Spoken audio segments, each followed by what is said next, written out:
بسم اللہ الرحمن الرحیم۔ السلام علیکم ورحمۃ اللہ وبرکاتہ۔ سامعین محترم، ایک نئے ٹاپک نئی ویڈیو کے ساتھ حاضر خدمت ہوں۔ اس طرح کہ میں عرض کر رہا تھا کہ مسلمانوں نے فلسطین کے اوپر فلسطین کو حاصل کر لیا۔ حضرت سیدنا عمر فاروق رضی اللہ تعالیٰ عنہ کا دور خلافت ہے، اور جب جنگ تک نوبت آ گئی اور مسلمان بالکل بیت المقدس کے قریب پہنچ گئے تو بیت المقدس کا متولی اس وقت جو یہودی تھا، اس نے کہا کہ آپ جو ہے وہ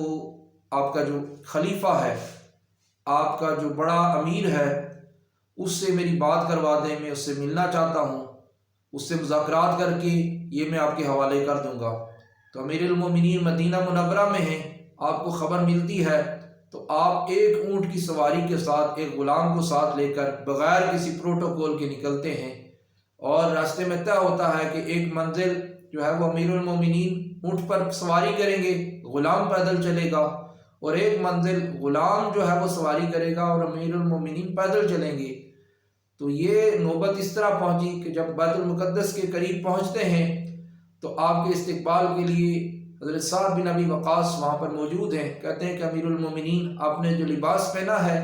اس کے اندر پیوند لگے ہوئے ہیں، پرانا لباس ہے، تو ہم چاہتے ہیں کہ آپ کو شاہانہ اعلیٰ لباس دیا جائے کہ آپ آگے تشریف لے جائیں۔ تو آپ نے فرمایا کہ ہمیں یہ عزتیں لباس کی وجہ سے نہیں ملی بلکہ اسلام کی وجہ سے ملی ہیں، آپ اسی لباس میں آگے چلتے ہیں۔ اور اتفاقاً جب آپ مسجد اقصیٰ کے بالکل قریب پہنچتے ہیں تو آپ جو ہے وہ اونٹ کے ساتھ پیدل چل رہے ہیں، اور آپ کا غلام جو ہے وہ اونٹ کے اوپر سوار ہے۔ جب اس عیسائی نے یہ بات دیکھی، اس یہودی نے، تو اس نے کہا کہ ہاں واقعتاً تم ہی اہل اقصیٰ ہو، تم ہی مقدس بیت المقدس کے وارث ہو، تو آج میں اس کی چابیاں جو ہے وہ تمہارے حوالے کر دیتا ہوں۔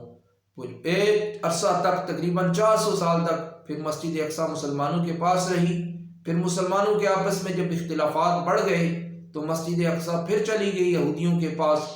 اور تقریباً 90 سال کے قریب پھر یہودیوں کے پاس رہی۔ پھر سلطان صلاح الدین ایوبی، عظیم جرنیل، آپ نے جو ہے وہ اس کی آزادی کے لیے کام کیا، اور پھر آپ نے مسجد اقصیٰ کو آزاد کروا لیا، اور اس کے بعد کئی سو سال تک، تقریباً کتب میں آیا کہ 700 سال سے بھی زیادہ مسجد اقصیٰ مسلمانوں کے پاس ہی رہی۔ اور پھر جب مسلمانوں کے آپس میں پھر اختلافات ہو گئے، سلطنت عثمانیہ ٹوٹ گئی، مسلمان ٹکڑوں ٹکڑوں میں بکھر گئے، مسلمانوں کی کنٹریز بن گئی، ممالک بن گئے، تو اس کے بعد سے جو ہے وہ پھر مسجد اقصیٰ مسلمانوں کے ہاتھ سے نکل گئی، اور ابھی تقریباً آپ دیکھ سکتے ہیں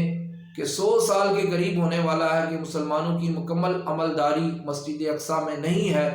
آج مسلمانوں نے مسجد اقصیٰ کے متعلق بھی سوچنا ہے کہ ہمارا وہ قبلہ اولیٰ ہے، کس وجہ سے وہ ہمارے ہاتھوں سے نکل چکا اور ہم کیسے اس کو واپس حاصل کر سکتے ہیں۔ آج مجاہدین کی عظیم تنظیم